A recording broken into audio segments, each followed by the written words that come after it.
it's like playing Monopoly when you're kids, except, there's no interest, there's no this unearned profit thing. That's not what it's about anymore, because that's actually the antithesis of true free enterprise. It's to become a parasite to true free enterprise. And it's truly what we all want, when in truth you love your work and you can prosper at it. You're compelled to do a lot of it. I love writing software. It's great. It's just the kind of thing. I mean, it's one thing that I like to do, but I've spent so many hours, and that I could never be compensated for, largely because of risks that had to be taken under this obfuscation of the currency. I mean, if you take any person's life and you go through it step by step of how different it would have been if we would have resolved these monetary issues, and we could all prosper to the degrees that the extents that we are capable of, receiving just reward for it. What's going to happen, for instance, in this example, this couple we were discussing, where we're freeing $2,500 of their $5,000 a month joint salaries. We're freeing that much up, just in regard to their mortgage. Well, shoot, there's a kid down the road. He's a real good kid, and we used to have him mow our lawns for us, but we can't afford it anymore. Guess what? We're going to have him. We're going to have him weed the yard, trim the bushes, rake the leaves on a regular basis. Hey, how much would you want to wash my car? I got a bunch of stuff to do Saturday morning, and Saturday afternoon I got to take off. Would you come over and wash the car Saturday morning? I mean, life would be a completely different thing. Instead of we'd all have somebody with a backhoe clear out the snow out of our driveways. Things would just be different. It's like, how do you think it would affect the sort of the low end jobs, the dirty jobs, let's say, that people don't necessarily want to do? Well, is it going to have an effect on those, do you think? Well, you've probably done a few of those jobs too. I know I have. The way I see it is, I've seen men who were forced. I used to call them, this was when I was very young even, I called them wage slaves, and not in a derogatory manner, in a sympathetic manner. But I saw men who worked in polishing shops, who were so filthy and breathed so much, broken fiber from polishing machines and all that. They never, their lungs, they couldn't reach an advanced age. Their lungs, ears, every pore in their skin was just filled with pulverized polishing compound, and I mean, a thing that you would never want to do. Well, if you evaluate this, and I mean, I've spent a substantial part of my life, designing machines to do things, and shops and endeavors that I myself had, and including very sophisticated machinery, and it's an art that I believe was far more common in our country, and probably the world, of course, in earlier times over the last couple of hundred years. The age of great geniuses like John M. Browning is long gone, and so I see in the situation of this polishing shop, for instance, which was part of a factory actually, those guys had no business doing that. But we're going to have a lot more industry if we want to, and create all the jobs that we want, and we can sustain them, only under mathematically perfected economy. So these guys would have other alternatives. I would say either the employer would be forced to pay them so commensurably that despite the hazards of the job, that someone would be willing to do it, or they would automate it. And we're in an age where automation is a ready capability. So I would expect, rather than us bemoaning loss of such jobs, or factories saying, well, we can't produce cars anymore because we can't find anybody to look out the inside of an exhaust pipe. I don't expect that to happen. I expect instead, build a machine that makes that weld. Nobody has to breathe any fumes, and it's done faster and more efficiently. That's what I see happening. And in truth, in producing things, which I have quite a bit of experience with, by developing your own methods of production, your own engineering of products, and refining all of your methods, which is,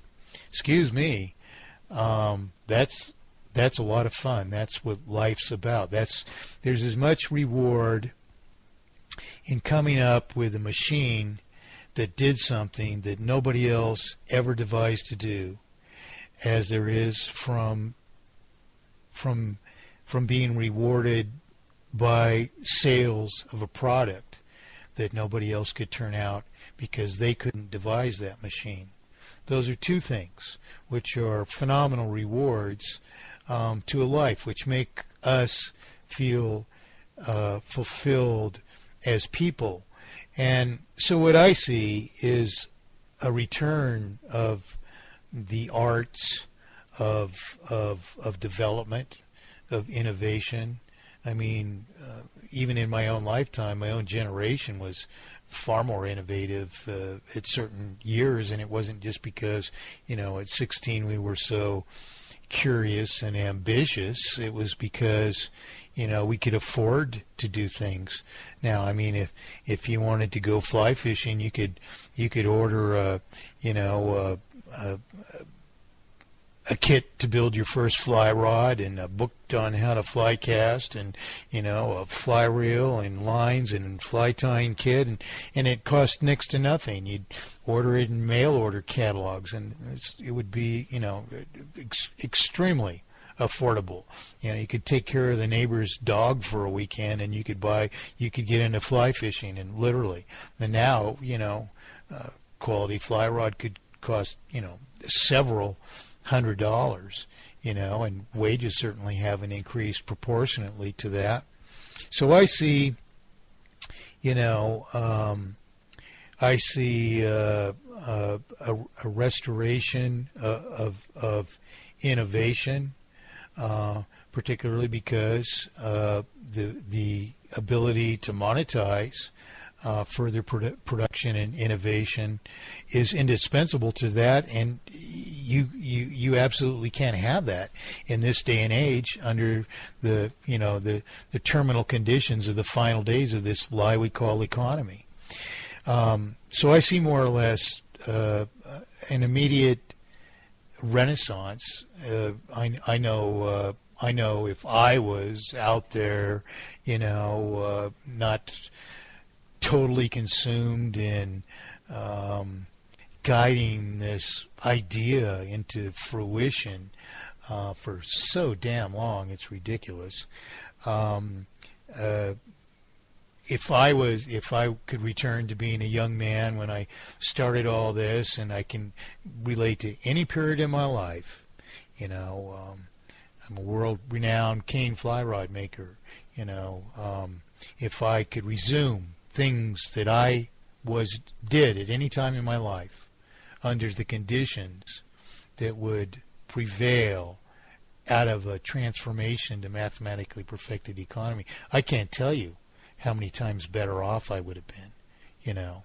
Not that things weren't, you know, great at the time, especially compared to what's possible now.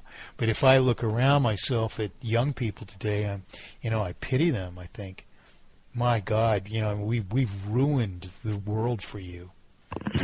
I agree with you there, Mike. I really do. You know. I have great sympathy for my sons. Many of them two of them now are actually, one has a family, one's just starting a family, and I have no idea how they're gonna get through it unless something drastically changes. Well, I mean, it's not too late to save them. Oh no, and I'm doing as much as I possibly can to educate them in making the best that they can of the system, and if they're able to change the system. Now, I don't think they're in a position, except maybe my youngest son, and he's very gung-ho about changing it, I must admit. Good but for him. I mean, the other thing is, how do you think it's going to affect society anyway? Because we've gotten to the point, I believe, where it's a criminal society in many, many ways. And do you think that, if we have our financial freedom, let's say, are we going to go back to what I think we are, is inherently good human beings?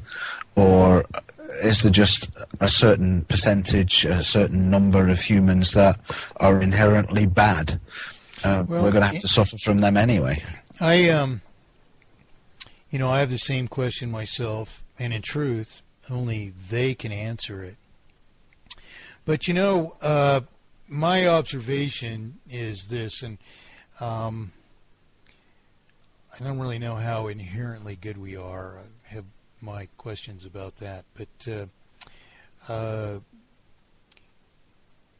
I also observe that as this process escalates this artificial indebtedness, that it's driven more of these evil schemes against the rest of us.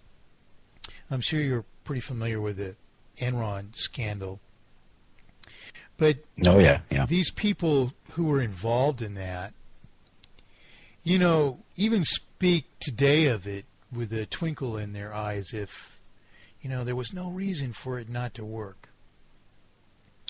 And in truth, yet, as you watch them, you see in their eyes that they're lying to you, they're lying to the camera, they're lying to themselves, and they know it.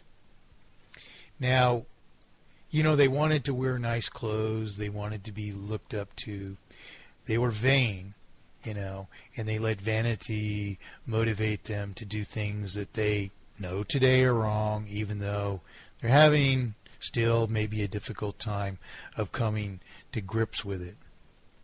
But I see this. I've always been. I hate to describe it as an alternate lifestyle person, but owing to difficult things that I had to negotiate from a young age, I developed a different set of values. And I think there's strength in people that unfortunately few of us get to experience and appreciate in ourselves. In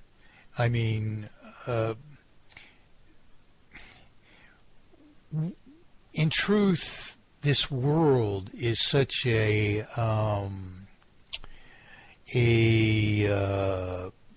place that's fraught with a pitfall, much of which